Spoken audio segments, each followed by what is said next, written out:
देखिए, पल पल की अपडेट आपको दे रहे हैं। लगातार सुबह से हम आपके साथ बने हुए हैं। राजस्थान में आज 7 सीटों का जो उपचुनाव हुए हैं, 7 विधानसभा सीटों पर परिणाम जारी हो चुका है। तस्वीरें आपके सामने, लेकिन थोड़ा सा अपडेट मैं आपको दे देती हूँ कि किस सीट पर किसकी जीत दर्ज हुई है। चलिए सबसे पहले चलते हैं सलूम्बर।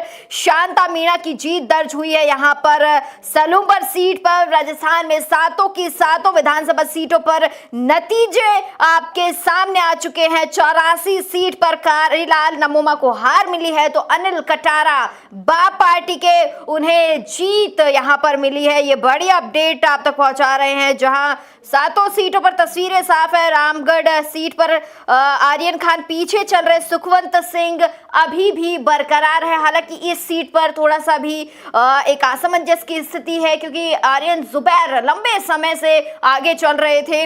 देखना होगा कि कौन जीतता है। यहाँ से दौसा से जगमोहन मीणा को करारी हार मिली है। डीसी बैरवा जो है उन्होंने जीत दर्ज कर ली है, जनता के बीच लौट आए हैं डीसी बैरवा। देवलिया की बात करें, राजेंद्र गुर्जर को जीत मिली है। केसी मीणा को हार का सामना करना पड़ा है यहाँ पर।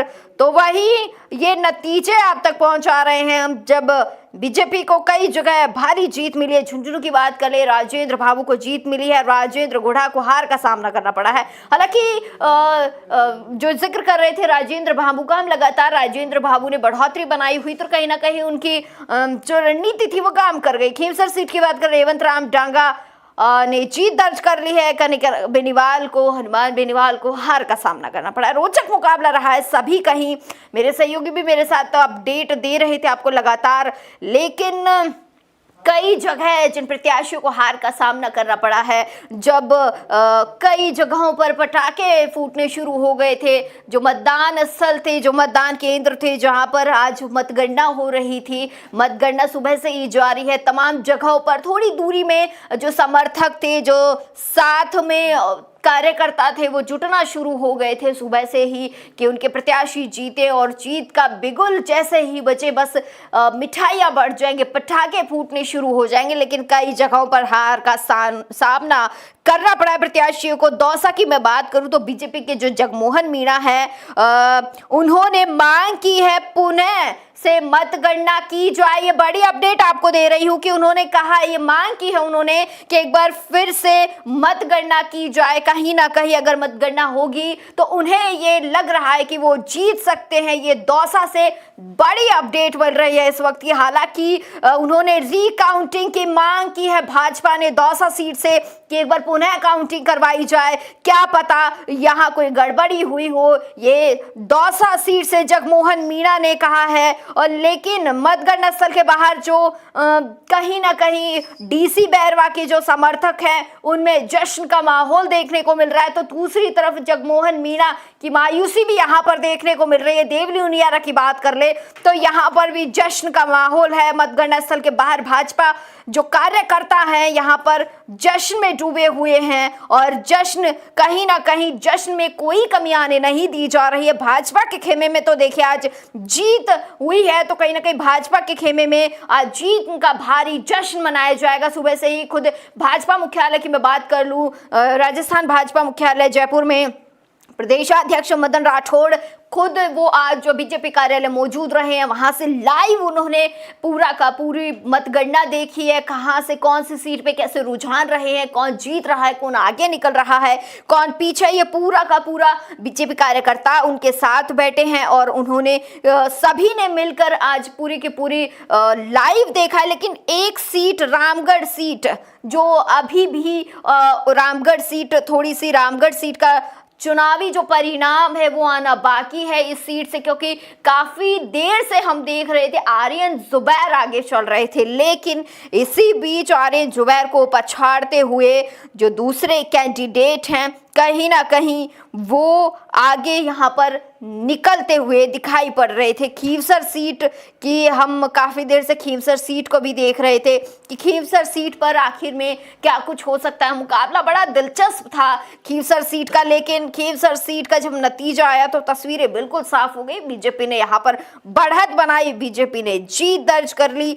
और कहीं ना कहीं जो लंबा समय था हनुमान बेनीवाल का, उन्होंने एक लंबा समय दिया, लेकिन उन्हें करारी हार का यहाँ पर सामना करना पड़ा है। थोड़ी सी अपडेट के साथ वापस जल्द ही लौटूंगे, लेकिन आप स्क्रीन से नहीं जाइएगा, आप यहीं बने रहिएगा। जल्दी से वापस से एक और अपडेट के साथ आपके साथ वापस आती हूँ। राजस्थान में हुए 7 विधानसभा सीटों के बाई इलेक्शन का परिणाम धीरे धीरे सामने आ चुका है। लगभग 6 सीटों पर परिणाम बिल्कुल क्लियर हो चुका है। रामगढ़ सीट है, वहां पर भारतीय जनता पार्टी के जो प्रत्याशी हैं वो लगातार लीड बनाते हुए नजर आ रहे हैं। लेकिन सबसे बड़ी बात, दौसा विधानसभा क्षेत्र की हम करें तो यहाँ पर डॉक्टर किरोड़ी लाल मीणा के भाई जगमोहन मीणा चुनाव हार चुके हैं। वहीं पर खिंवसर सीट से हनुमान बेनीवाल की पत्नी कनिका बेनीवाल भी चुनाव हार चुकी है। आपको बता दें, 2008 के बाद लगातार भारतीय जनता पार्टी खिंवसर क्षेत्र में यानी खिंवसर विधानसभा क्षेत्र में जो वनवास झेल रही थी वो वनवास आज पूरा हो चुका है और वहां पर रेवंत राम डांगा ने अपनी रणनीति बनाते हुए भारतीय जनता पार्टी के कमल को खिलाने का काम किया है। कौन किस सीट पर कितना क्या भारी रहा है वो अपडेट लेकर मैं आपके पास में आया हूं। आपको बता दें, खिंवसर से हनुमान बेनीवाल की पत्नी कनिका बेनीवाल को भाजपा के रेवंत राम डांगा ने तय करीबन 13,000 के लगभग वोटों के अंतराल से यहां पर शिकस्त दी है। वहीं पर सलोंबर विधानसभा क्षेत्र की अगर मैं बात करूं तो सलोंबर विधानसभा क्षेत्र में आखिरी राउंड में बाजी पलटी है। आपको बता दें, यहां पर भारत आदिवासी पार्टी के प्रत्याशी यानी जितेश कुमार कटारा को शांता देवी मीणा ने शिकस्त दी है, जो कि उपचुनाव में सबसे कम वोटों की या यूं कहे सबसे कम अंतर की ये जीत है। दौसा विधानसभा क्षेत्र से यहाँ पर किरोड़ी लाल मीणा के भाई जगमोहन मीणा को हार का सामना करना पड़ा है। हालांकि जानकारी यह भी मिल रही है कि इस सीट पर दोबारा से रिकाउंटिंग की मांग की जा रही है। वहीं आपको बता दें, भाजपा के राजेंद्र गुर्जर को देवली उनियारा सीट से जीत मिली है, तो 84 विधानसभा क्षेत्र से भारत आदिवासी पार्टी के अनिल कटारा को जीत मिली है। अगर हम आकलन वोटों के आकलन की हम बात करें तो खिंवसर में लगभग 13,870 वोटों के बीच का अंतराल बताया जा रहा है। झुंझुनू में 42,848 वोटों के अंतराल के साथ में राजेंद्र भामुया से चुनाव जीते हैं। 84 से अनिल कटारा की हम बात करें जो भारत आदिवासी पार्टी के प्रत्याशी हैं, इन्होंने कारीलाल नोमा को जो भाजपा के प्रत्याशी है उनको लगभग 24,370 मतों से हराया है। सलूमर की बात करें तो यहाँ पर सबसे कम अंतराल, जैसे मैंने अभी आपको बताया, सबसे कम अंतराल यानी लगभग 1285 के लगभग वोटों के अंतराल से जीती है। देवली उनियारा में 40,914 वोटों का यहाँ पर अंतराल रहा है, जिसमें राजेंद्र गुर्जर जो भाजपा के प्रत्याशी थे उन्होंने निर्दलीय प्रत्याशी नरेश मीणा को 40,914 वोटों से हराया है और कांग्रेस यहाँ पर तीसरे नंबर पर रही है। रामगढ़ की बात करें तो रामगढ़ सीट पर यहाँ पर सुखवंत सिंह जो है वो बढ़त में है। वहीं दौसा की बात करें तो यहाँ पर 2300 वोटों के लगभग जो डीडी बैरवा है, दीनदयाल बैरवा है, उन्होंने जगमोहन मीणा को यहाँ पर से हराया है। हालांकि चुनाव है, हार जीत सबकी चलती रहती है। झुंझुनू सीट कांग्रेस हार गई, क्योंकि इस सीट की बात करें यहाँ पर 21 साल बाद में, आपको यह बड़ी अपडेट बता दूं, 21 साल बाद में भारतीय जनता पार्टी ने यहाँ पर चुनाव का जो चस्का है या यूं कहूँ कि जो चुनाव का जो स्वाद है वो चखा है। इससे पहले 2003 में यहाँ से झुंझुनू सीट से सुमित्रा सिंह यहाँ से चुनाव जीती थी। इसके बाद से लगातार ये ओला परिवार के इर्द गिर्द ये सीट रही है और जो जीत हुई है, आज जो जीत हुई है राजेंद्र भामू की, ये झुंझुनू के इतिहास की सबसे बड़ी जीत है। खिंवसर में भी जिस प्रकार से आपको बता दें कि कनिका बेनीवाल की हार होने के बाद में आरएलपी पार्टी के पास में सिर्फ एक सांसद है जो स्वयं हनुमान बेनीवाल है, एक भी विधायक इस पार्टी का नहीं बचा है। थप्पड़ कांड के बाद चर्चा में आई देवली उनियारा सीट, जो नरेश मीणा और दूसरी तरफ जो केसी मीणा कांग्रेस के हैं। केसी मीणा यहाँ पर तीसरे नंबर पर रहे हैं। नरेश मीणा ने एसडीएम को थप्पड़ मारा, इसके बाद ये सीट बड़ी चर्चित हो गई। हालांकि जो तस्वीरें इस समय सामने आ रही है वो बड़े जश्न की तस्वीरें हैं, चाहे वो नागौर की हो, चाहे वो दौसा की हो, चाहे वो झुंझुनू की हो, चाहे वो सुलूम्बर की हो, चाहे वह 84 सीट की हो। लगातार जिस प्रकार से लगातार जो अपडेट मिल रही है, क्योंकि राजस्थान के 7 सीटों पर ये उपचुनाव हुए थे, इनके नतीजे लगभग आपके सामने आ चुके हैं। चुनाव शांतिपूर्ण तरीके से संपन्न हुआ है। किस तरीके का पुनः चुनाव रहा, प्रशासन ने इसमें पूरी अपनी ताकत झोंकी, आप भी पूरे कमान संभाली, किस तरीके का चुनाव रहा, क्या नतीजे रहे? देखिए, नतीजे अभी 20 राउंड हमारे कंप्लीट हो चुके हैं और नतीजों में राजेंद्र गुर्जर साहब, जो कि बीजेपी के प्रत्याशी थे, उन्होंने 1 लाख से कुछ अधिक वोट लिए हैं और जो नेक्स्ट कैंडिडेट है नरेश मीणा, उनसे 41,121 की लीड ली है। अभी हमारे वीवीपैट स्लिप की काउंटिंग चल रही है। चुनाव प्रक्रिया में जैसा सब जानते हैं कि थोड़ा सा डिस्टर्ब रहा था। एक हमारा समरावता गांव था, उसमें चुनाव के बाद बूथ के बाहर कुछ घटनाएं ज़रूर हुई थी, जिसकी वजह से काफ़ी हम लोगों को भी स्ट्रेस था कि आज भी कुछ घटनाएं हो सकती है। लेकिन इस वजह से हमने भी अपनी तरफ से पूरी कोशिश की थी। पुलिस जाब्ता भी पूरा लगाया था और हमारी प्रशासनिक टीम भी काफ़ी मुस्तैदी से काम किया। तो अभी तक सब कुछ शांतिपूर्ण तरीके से मतगणना भी हो गई है और रिज़ल्ट भी ऑलमोस्ट हमारे पास आ गया है। फॉर्मेलिटियाँ कुछ बची हैं। Thank you. क्या रिजल्ट रहा? रिजल्ट में बीजेपी प्रत्याशी ने 41,121 वोट से नेक्स्ट प्रत्याशी पे लीड ली है।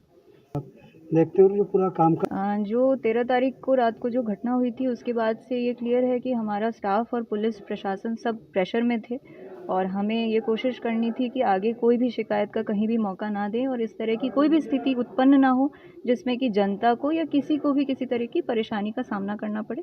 इसके साथ ही चुनाव का परिणाम भी ठीक से देना था, तो उसके लिए हमने काफ़ी कोशिश की थी। 700 से अधिक पुलिस वाले हमने लोकल लगाए थे। 100 से अधिक फोर्स की भी मांग की थी, जो कि राज्य सरकार ने पूरी की थी।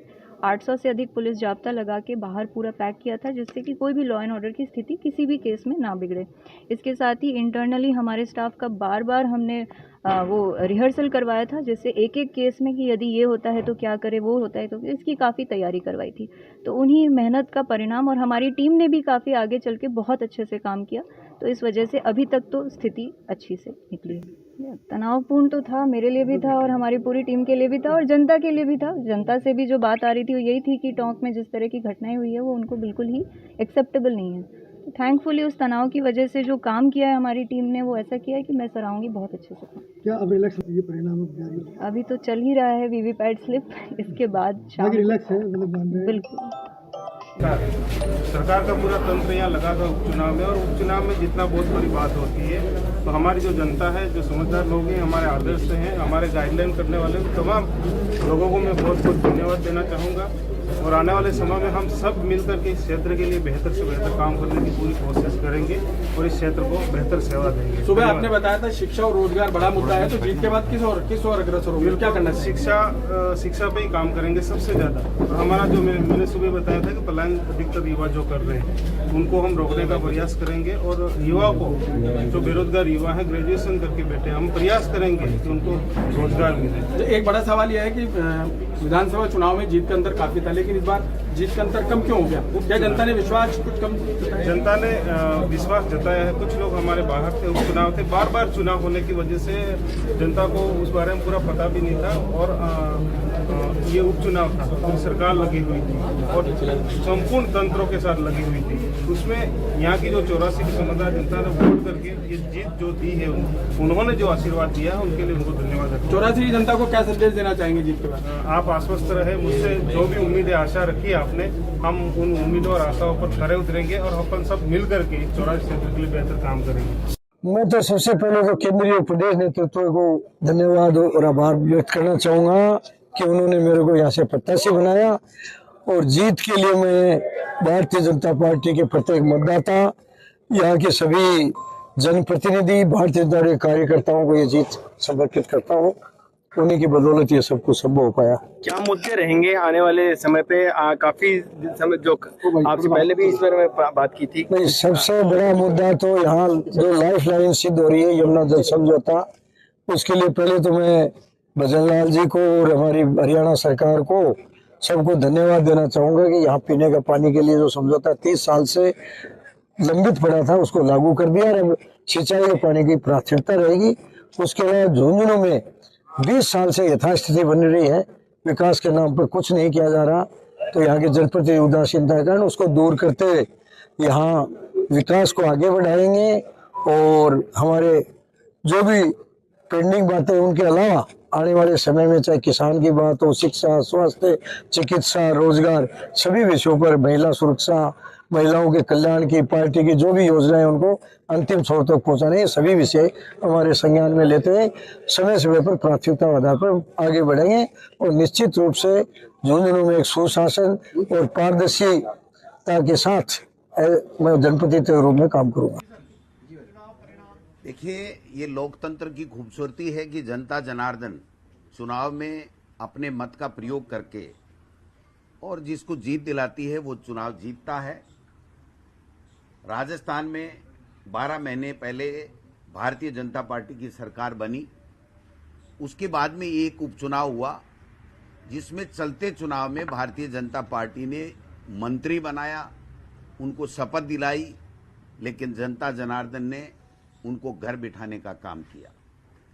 आज जो चुनाव हुए हैं उसमें मैं समझता हूं कि मेरा ऐसा मानना है कि ये सरकार हारी है। भले ही बीजेपी के कैंडिडेट ज्यादा जीते हैं, मैं स्वीकार करता हूं, लेकिन सरकार हार गई क्योंकि जिस दोषा में किरोड़ी लाल जी की प्रतिष्ठा का सवाल, टिकट के लिए 3-4 महीने से उन्होंने आटी पार्टी ले रखी थी, वो कैबिनेट में शामिल नहीं हो रहे थे, इस्तीफा दे रखा था, और फिर पूरे उपचुनाव में उन्होंने एक दिन भी दूसरी जगह प्रचार नहीं किया, केवल और केवल दोसा संभाला।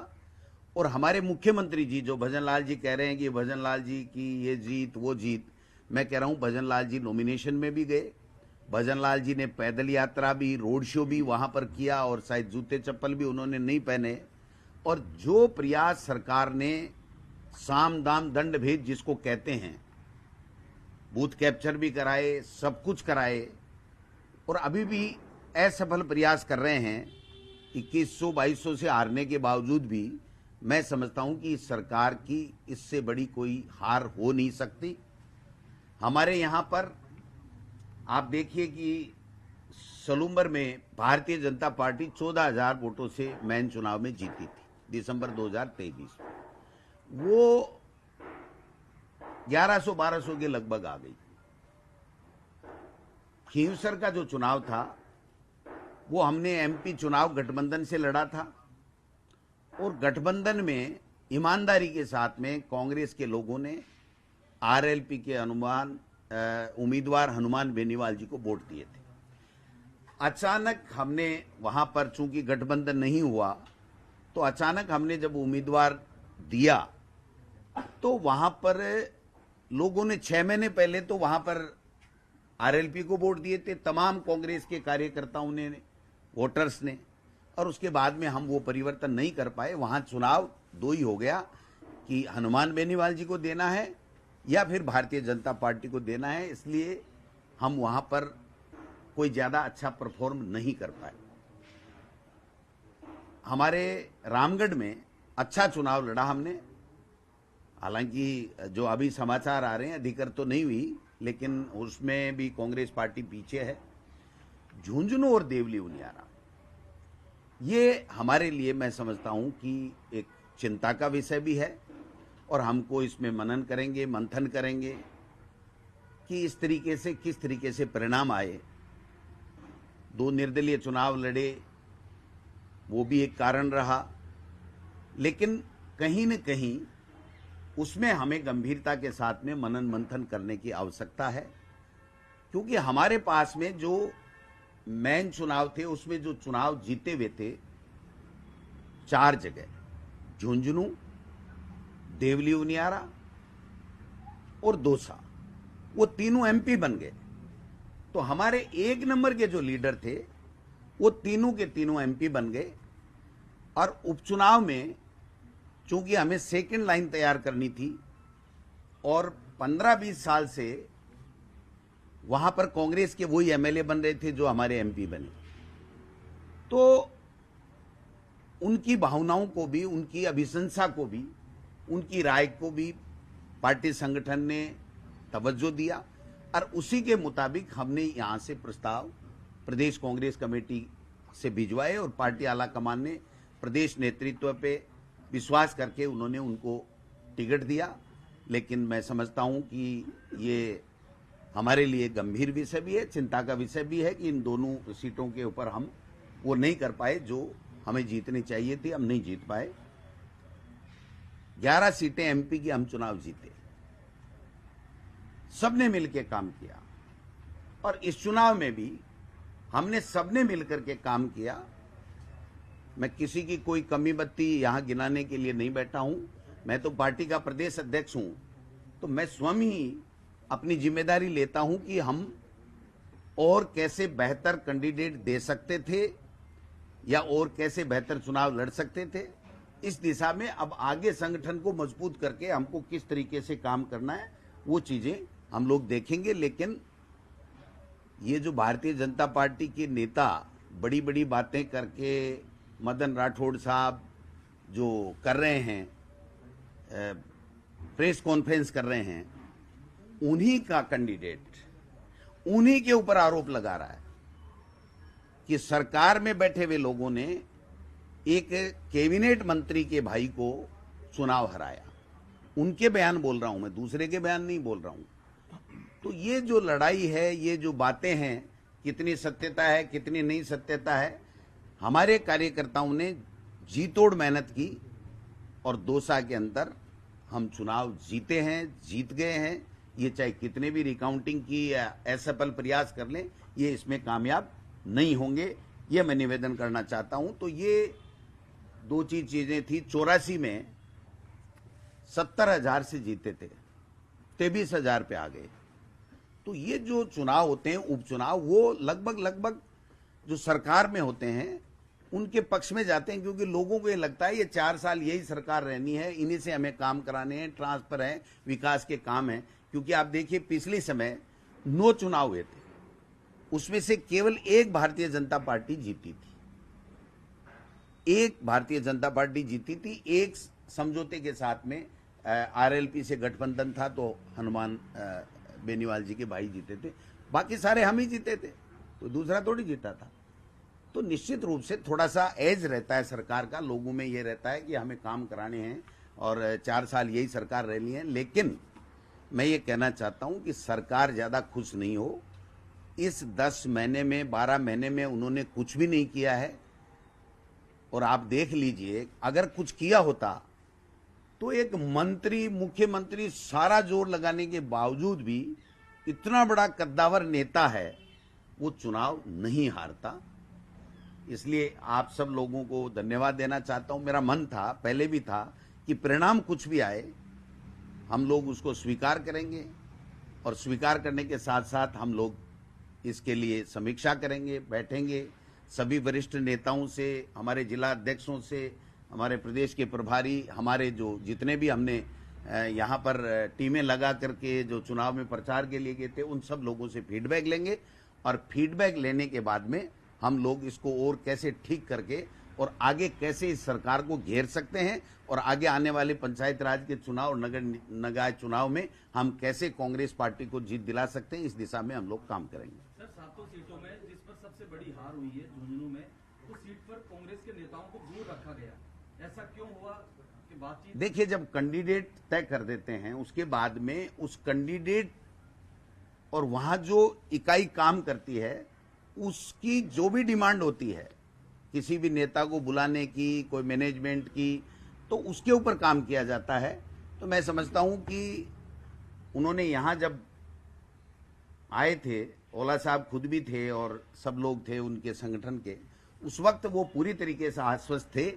लेकिन मैं समझता हूं कि इसमें कहीं न कहीं कोई कमी रही है, तो उसको हम लोग देखेंगे, समझेंगे वहाँ के जो जितनी भी हमारी टीमें लगाई हुई हैं उन टीमों से हम रिपोर्ट लेंगे। जो ऑब्जर्वर हमने लगाए थे उनसे हम लेंगे और उसके बाद में उसको कैसे ठीक किया जा सकता है, क्या कमियां रही, वो सब चीजें हम लोग बाद में करेंगे।